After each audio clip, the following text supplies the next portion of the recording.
Hello student.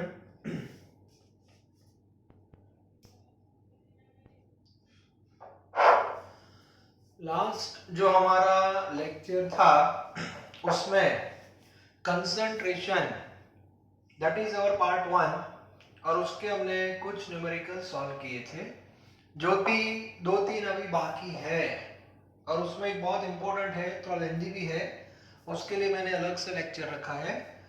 तो वो neutralisation का एक सम है, वो सॉल्व करने से न्यूट्रलाइजेशन के जो एमसीक्यूज होते हैं उसमें आपको हेल्प मिल जाएगी। ओके, इसीलिए हमने अलग से थोड़ा उसको टाइम दिया है।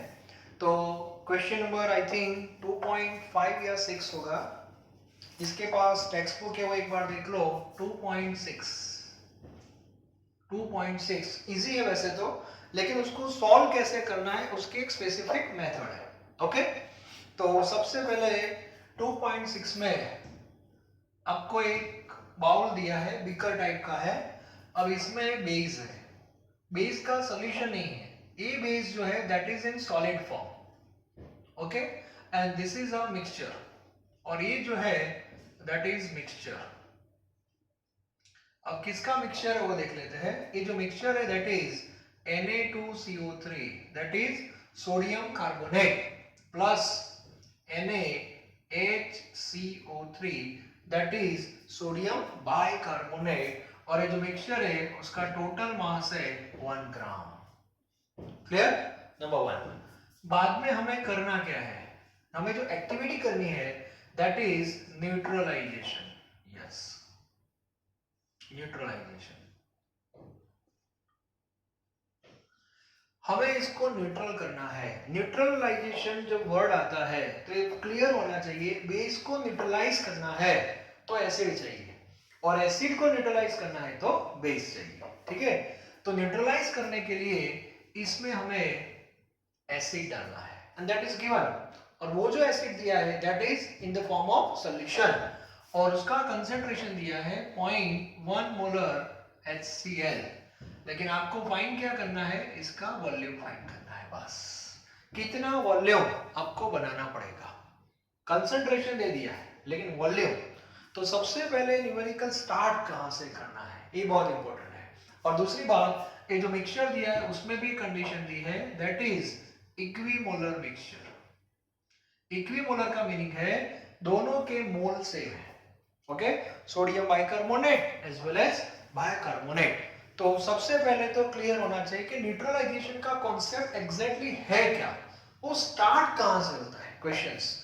तो सबसे पहले न्यूट्रलाइजेशन वर्ड आता है तो आपके दिमाग में पहले इतना क्लियर होना चाहिए, एसिड और बेस दोनों के ग्राम इक्विवेलेंट जो होते हैं दैट मस्ट बी सेम, वो सेम करने हैं। तो इसका मीनिंग हुआ number of gram equivalent of acid is equal to number of gram equivalent of base। yes, पहले एक क्लियर होना चाहिए, बस ये मेन चीज है। एसिड और बेस के ग्राम इक्विवेलेंट आपको सेम करने हैं। इसका मीनिंग हुआ कि क्वेश्चन में आपको ग्राम इक्विवेलेंट फाइंड करने हैं। फिर दूसरा क्वेश्चन आएगा, सर ग्राम इक्विवेलेंट हम कैसे फाइंड करेंगे? तो जैसे मोल फाइंड करते हो, मुझे बताओ नंबर ऑफ मोल कैसे फाइंड करते थे?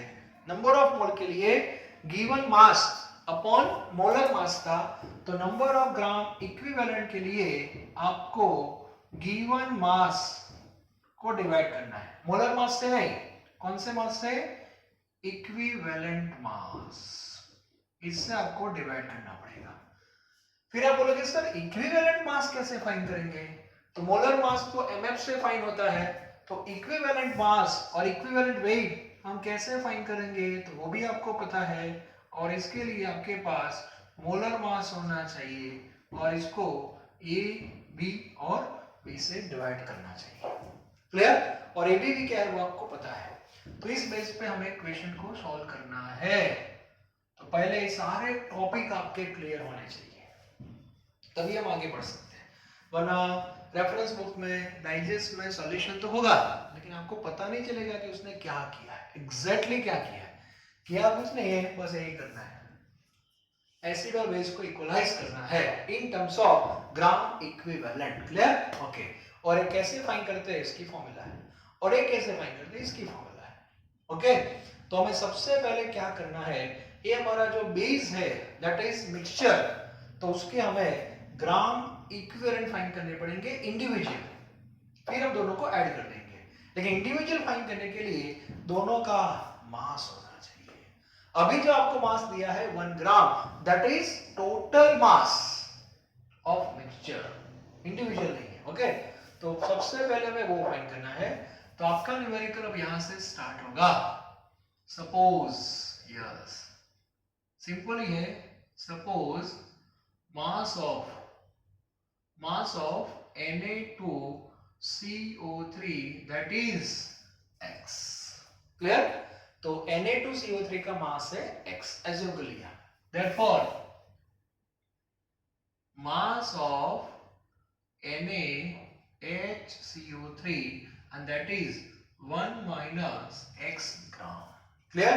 मिक्सचर 1 है और वो x है, तो 1 minus x हो गया। ओके, अब हमारे पास एक वर्ड यूज किया ना, इक्विमोलर, तो दोनों के मोल तो सेम है, तो उसको भी हम अप्लाई कर रहे हैं। Number of moles of Na2CO3 that is equal to number of moles of NaHCO3, और ये जो इंफॉर्मेशन है दैट इज गिवन। यस, ये आपको दिया है। अब मोल की फॉर्मूला क्या है मुझे बताओ। मोल की फॉर्मूला है mass upon molar mass, mass upon molar mass is equal to same mass upon molar mass, mass upon molar mass. Clear? अब इसको हम इक्वेशन बनाएंगे x के फॉर्म में। चलो, Na2CO3 का मास कितना है x, और मोलर मास हमें फाइंड करना पड़ेगा। तो Na2CO3 का मोलर मास आप फाइंड करोगे 106 आएगा, 106। कैसे फाइंड करना है वो सबको आता है ना, ओके, 10th में आता था। ओके, यहाँ पे मास कितना 1 minus x, और नीचे इसका NaHCO3 का मोलर मास आएगा आपके लिए 84, और इसको क्रॉस मल्टीप्लिकेशन में डाल देना, और इसको जब सॉल्व करोगे तो x की जो वैल्यू आएगी that is 0.55 gram, and that is Na2CO3। Total 1 था, 1 मतलब कुछ लोग गलती क्या करते हैं, 50-50 कर देते हैं। क्यों? इक्वल लिखा है ना, वो मोल इक्वल है, मास इक्वल नहीं है, ये पता होना चाहिए। तो x आएगा आपका 0.55, तो मुझे बताओ मास ऑफ NaHCO3 कितना आएगा, simple 0.45 gram.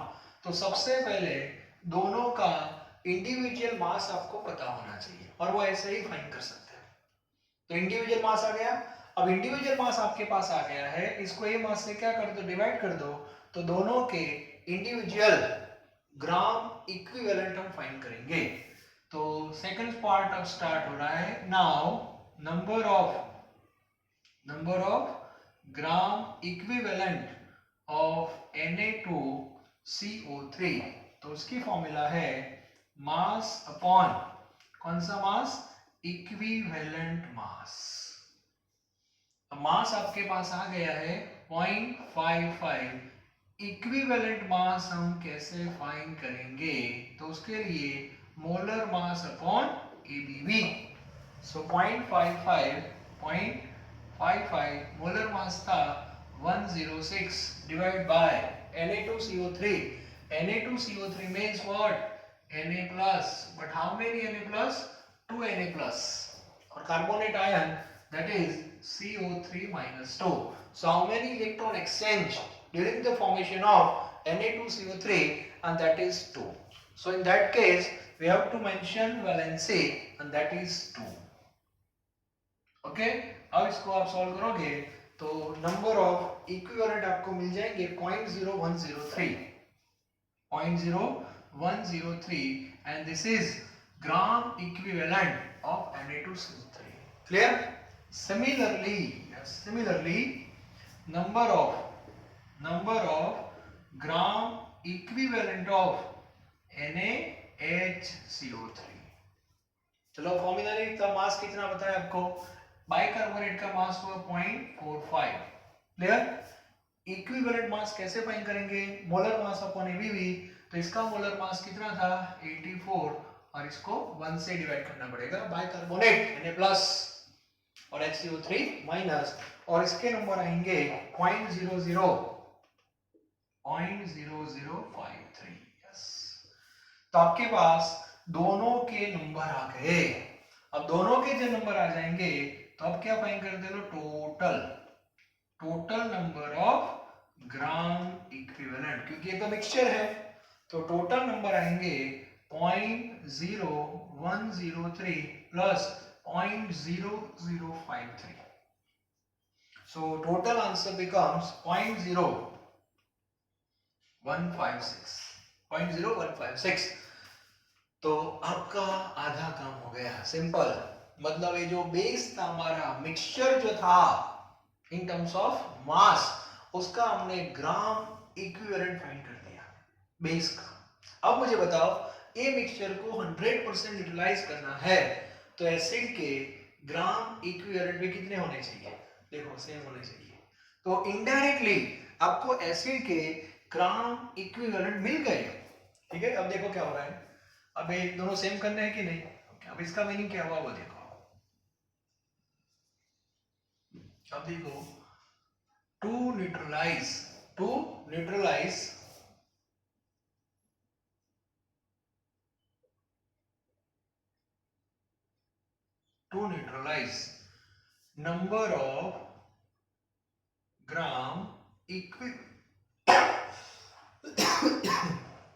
number of gram equivalent of acid required is equal to 0.0156। ये बात समझ में? जितने बेस के थे उतने ही आपको ऐड करने पड़ेंगे, तो इनडायरेक्टली आपको एसिड के ग्राम इक्विवेलेंट मिल गए, बस same 0.0156। to neutralize number of gram equivalent of acid, that is equal to 0.0156. Okay, now we have formula of normality। Molarity की ओरिजिनल फॉर्मूला क्या थी, number of moles upon volume. तो यहाँ पे original formula क्या थी, so number of gram equivalent acid की find करते हैं, acid upon volume in terms of litre. Normality is given, sir molarity है क्यों टेंशन लेते हो, HCl है, HCl में मोलारिटी और normality same, so here 0.1 number आपका आ गया 0.0156। आपको वॉल्यूम फाइंड करना है, तो वॉल्यूम का आंसर आएगा 0.0156 डिवाइड बाय 0.1। ये जो आपका आंसर आएगा वो लीटर में आएगा, इसको 1000 से क्या कर दो मल्टीप्लाई, तो आपका ये आंसर हो जाएगा ml में, और ml में आंसर आएगा 156। क्लियर?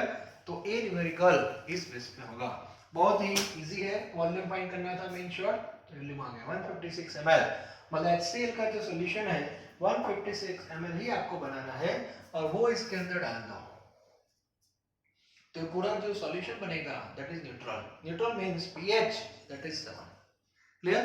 तो ऐसे बहुत सारे क्वेश्चंस आपको मिलेंगे न्यूट्रलाइजेशन के, और न्यूट्रलाइजेशन का कॉन्सेप्ट इतना ही है कि किसी भी तरह एसिड और बेस के इक्विवेलेंट को सेम करना है इन शॉर्ट, और इक्विवेलेंट कैसे फाइंड करते हैं उसकी फॉर्मूला होनी चाहिए, और ये कैसे फाइंड करते हैं उसकी फॉर्मूला होनी चाहिए। क्लियर? आप जो सॉल्यूशन में फॉर्मूला यूज करते हो, आगे मैंने बताया था NaBA is equal to, basically है क्या है, एक्चुअली ये मल्टीप्लिकेशन हो गया नॉर्मलिटी का वॉल्यूम के साथ। तो देखो तो अच्छी तरह, ये नॉर्मलिटी है और ये वॉल्यूम है, तो इन दोनों का जब मल्टीप्लिकेशन होगा तो क्या होगा, NV क्या होगा, NV। तो एक्चुअली ये क्या है, number of gram equivalent of acid, और ये क्या है, number of gram equivalent of base. Clear? दूसरी बात, वॉल्यूम आपको ml में लिया है, ml में दिया है सपोज, तो आप यहाँ पे मिलीग्राम लिख सकते हो, तो यहाँ ml हो जाएगा तो यहाँ मिली हो जाएगा, तो नॉर्मलिटी सेम रहेगी। और ऐसे सम हमने इक्विलिब्रियम में किए थे, वो pH वाले में याद है, वो उसमें हम एम इक्वलाइज करते थे, एम फाइंड करते थे। चलो एसिड का एम इतना, बेस का इतना, याद आया कुछ? M means what? Milliequivalent, short में बोलते हैं। मिली मतलब मिलीग्राम इक्विवेलेंट। और दोनों के एम सेम हो गए तो सॉल्यूशन हो जाएगा न्यूट्रल, उसके पीएच हो जाएगी 7। क्लियर? जिसके एम ज्यादा उस हिसाब से सॉल्यूशन का नेचर डिसाइड होता है। तो ये पूरा परफेक्ट होना चाहिए।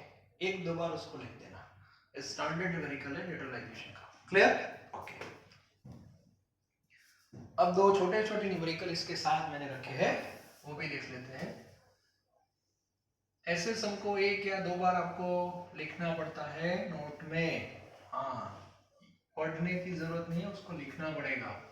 और ऐसे सम होते हैं वही बोर्ड वाले एग्जाम में रखते हैं नॉर्मली, ओके? क्योंकि इसमें गलती हो सकती है, बहुत सारे स्टूडेंट रट्टा मारते हैं ऐसे सम के लिए। रट्टा में क्या हो जाता है, मिस्टेक हो जाती है, ये किया था वो किया था, ठीक है? Concept should be clear. अब दो और सम है छोटे छोटे, वो मैं आपको बता देता हूं। एक था हमारा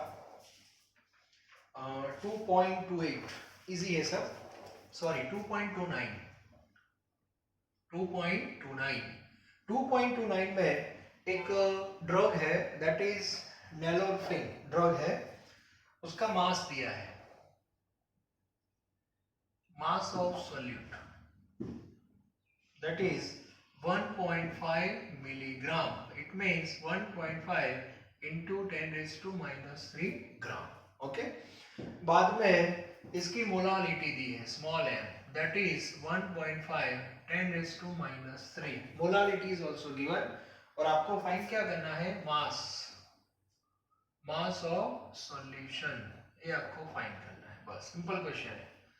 तो मास ऑफ सॉल्यूशन कैसे फाइंड करोगे, तो मास of solute plus mass of solvent.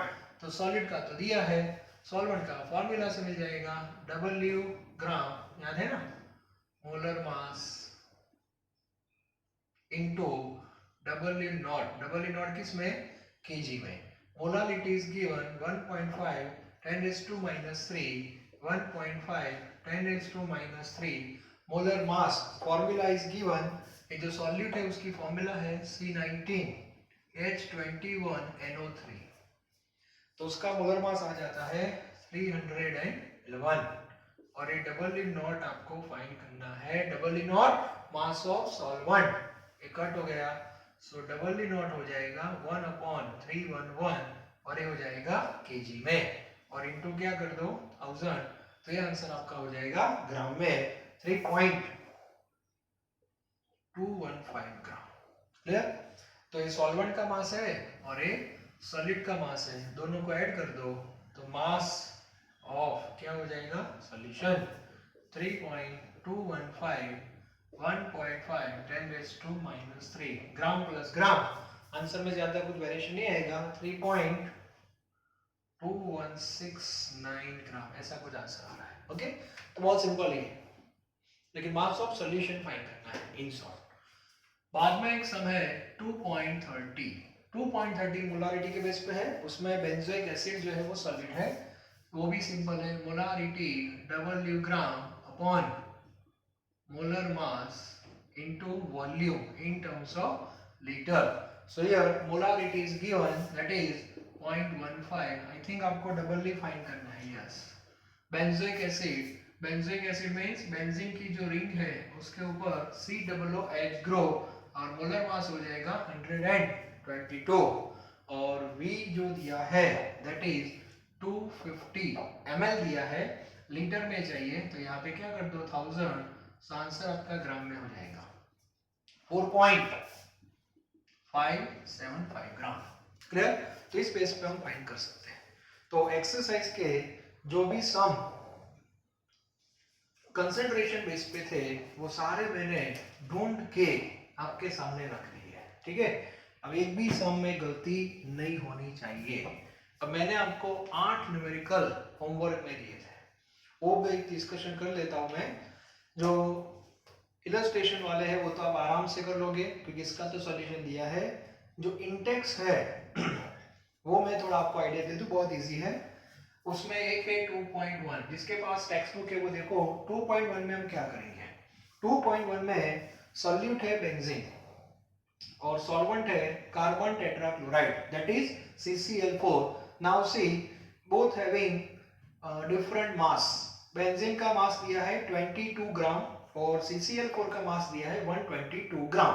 दोनों को क्या कर दो, ऐड कर दो, और ऐड करने के बाद आपको परसेंटेज W/W फाइंड करना है. तो सबसे पहले क्या करोगे, जो इंडिविजुअल मास दिया है उसको ऐड कर दो, that is total mass. Clear. बाद में बेंजीन का W/W कैसे फाइंड करोगे, तो mass of benzene upon total.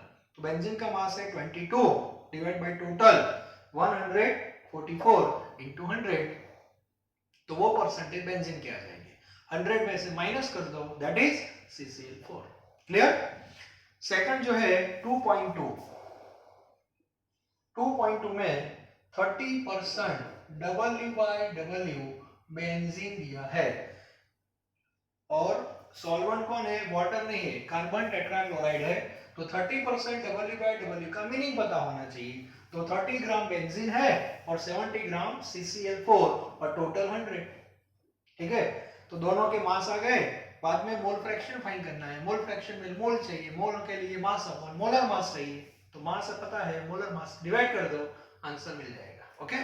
उसके बाद 2.3. 2.3 में दो सब क्वेश्चन है. तो उसमें पहला जो है वो सिंपल ही है. सॉलिड का मास दिया है और वॉल्यूम दिया है. मास भी दिया है, वॉल्यूम भी दिया है, मोलर मास आपको पता है, तो आप मोलारिटी फाइंड कर सकते हो. सिंपल. ओके. तो ये हो जाएगा. बी जो है वो डाइल्यूशन का है. डाइल्यूशन में कौन सी फॉर्मूला यूज करते हैं, डाइल्यूशन करना है तो M1V1 is equal to M2V2. तो M1 दिया है, V1 दिया है, V2 दिया है और आपको M2 फाइंड करना है. सिंपल. बाद में मोलारिटी का एक सम है. 2.5 kg दिया है. 2.5 kg 0.25 मोलर यूरिया और उसमें यूरिया का मास फाइंड करना है. यहाँ पे एक बात याद रखना, 2.4 है. 2.4 में मास ऑफ सॉल्यूशन दिया है. Yes, mass of solution that is 2.5 kg. Okay. Molarity आपको दी है 0.25 और आपको फाइंड करना है W. तो फॉर्मूला तो आपके सामने ही है, स्मॉल m. लेकिन याद रखना यहाँ पे गलती नहीं होनी चाहिए. फॉर्मूला ये आएगी आपकी. स्मॉल m दिया है आपको 0.25. डबल ये आपको फाइंड करना है, that is x. Okay. Molar mass solute है, इसमें Ki है, सॉरी यूरिया है. यूरिया का मोलर मास होता है 60. अब डबल ई नॉट आपको दिया नहीं है, तो डबल ई नॉट के लिए क्या करोगे, तो W plus double E naught is equal to W dash. Mass of solute, solvent और सॉल्यूशन. तो डबल ई नॉट आपका हो जाएगा W डैश माइनस W. तो याद रखना ये W डैश आपको जो दिया है, कहाँ गया, ये mass of solution that is 2.5 kg. तो उसका ग्राम कितना होगा 2500 और माइनस क्या कर देना x. तो यहाँ पे आएगा 2500 माइनस x. लेकिन ये जो आएगा वो ग्राम में आएगा, तो इनटू यहाँ पे क्या कर देना 1000. kg हो गया. और इसको सॉल्व करोगे तो आपका x आ जाएगा. तो ये 2.4 जो है वो थोड़ा इंपॉर्टेंट है. इसके बाद 2.5 जो है वो 20% W/W Ki है. सो 20 ग्राम Ki और 80 ग्राम वाटर आ गया. और बाद में मोलारिटी फाइंड करनी है, मोल फ्रैक्शन फाइंड करना है और मोलारिटी फाइंड करनी है. मोलारिटी के लिए वॉल्यूम चाहिए, वॉल्यूम नहीं दिया है तो डेंसिटी से फाइंड कर सकते हो. ओके. और डेंसिटी आपको दी है. तो इस बेस पे सारे सम आपको करने हैं. 2.4 है वो थोड़ा अच्छी तरह देख लेना, क्योंकि उसमें स्टूडेंट गलती करते हैं कि 2.5 को क्या ले लेते हैं, डायरेक्ट डबल ई नॉट ले लेते हैं. तो ये गलती नहीं. तो क्वेश्चन इस तरह पढ़ना कि 2.5 एग्जैक्टली है किसका मास, सॉल्यूशन का है कि सॉल्वेंट का है. ओके. वो थोड़ा आप देख सकते हो. तो 2.4 जो है दैट इज इंपॉर्टेंट. ओके. तो ये क्लियर होना चाहिए. तो यहाँ कंसंट्रेशन के सारे न्यूमेरिकल आपके क्लियर हो गए. और अब कोई भी न्यूमेरिकल और कोई भी एमसीक्यू आप कंसंट्रेशन का सॉल्व कर सकते हो. सारे कॉन्सेप्ट मैंने आपको दे दिए हैं, सारी मेथड भी आ गई, सबकी formula, definition, meaning, how to apply all this thing सारे पॉइंट्स क्लियर हो गए। अब आप कंसंट्रेशन का कोई भी सम न्यूमेरिकल जीनीट लेवल पे आप सॉल्व कर सकते हो, ठीक है। और उसमें कुछ डाउट्स आते हैं तो आप मेरा कांटेक्ट कर सकते हो। Thank you very very much. Next lecture हमारा पार्ट 2 का होगा numerical based on Henry low and Raoult's law. Thank you very very much.